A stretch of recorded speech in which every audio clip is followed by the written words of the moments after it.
Hi అండి. Welcome to సంధ్య జున్ను vlogs. ఈరోజు ఇంట్లో ఉగ్గు ఎలా ఈజీగా తయారు చేసుకోవాలో చెప్తానండి.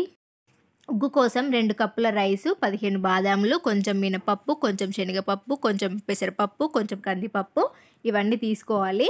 వాటిని మంచిగా నీట్‌గా కడుక్కొని వాటర్ లేకుండా కాసేపు పక్కన పెట్టేసుకోవాలి. వాటర్ మొత్తం పోయాక వాటిని ఎండలో ఆరబెట్టుకోవాలి. ఒక కాటన్ క్లాత్ వేసుకొని ఎండలో ఆరబెట్టుకోవాలి. ఎండ రాని వాళ్ళు ఫ్యాన్ కిందనైనా 1 అవర్ వరకు ఆరబెట్టేసుకోవాలి. అవి వాటర్ లేకుండా మంచిగా ఆరాక అవి మంచిగా ఆరిన తర్వాత స్టవ్ పైన ఒక కడాయి పెట్టుకొని మంచిగా వేపుకోవాలండి. కొంచెం లైట్ గోధుమ కలర్ వచ్చే వరకు వాటిని మంచిగా వేపుకోవాలి తడిగా లేకుండా. తర్వాత చల్లారిన తర్వాత మిక్సీ పట్టేసుకోవాలి.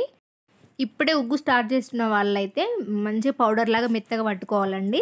కొంచెం 8 మంత్స్ 9 మంత్స్ ఉన్న వాళ్ళకైతే కొంచెం రవ్వలాగా పట్టుకుంటే సరిపోతుంది. తర్వాత ఒక స్టీల్ గిన్నె పెట్టుకొని అందులో కొన్ని వాటర్ పోసుకొని వాటర్ మసిలేంత వరకు ఒక చిన్న కప్పులో 2 స్పూన్ల మనం తయారు చేసుకున్న పౌడర్ని గిన్నెలో వేసుకొని కొంచెం వాటర్ పోసుకొని మంచిగా కలుపుకోవాలి. డైరెక్ట్ అందులో పౌడర్ వేసామనుకోండి అది ముద్దలాగా అయిపోతుంది. పౌడర్ వాటర్లో కలుపుకొని వేసుకోవాలి. అప్పుడు మంచిగా మిక్స్ అవుతుంది. తర్వాత కొంచెం ఉడికిన తర్వాత కొంచెం ఉప్పు వేసుకోవాలి. తర్వాత మంచిగా లాస్ట్‌లో కొంచెం నెయ్యి వేసుకొని చల్లారిన తర్వాత పిల్లలకు తినిపించుకోవాలి. ఇది బాగా ఇష్టంగా తింటారండి. బయట కొనే సెర్లాక్‌ల కంటే ఇది చాలా బెటర్. మా పిల్లలు చిన్నప్పటి నుంచి ఇదే తింటారు. ఇప్పుడు అప్పుడప్పుడు చేసినా కూడా తింటారు ఇష్టంగా. ఇలా ఇంట్లో అన్ని పప్పులతో కలిపిన ఉగ్గు పెడితే పిల్లలకి చాలా మంచిదండి. హెల్త్ పరంగా చాలా మంచిది. ఈ వీడియో మీకు నచ్చితే ఒక లైక్ చేయండి. Thanks for watching my video.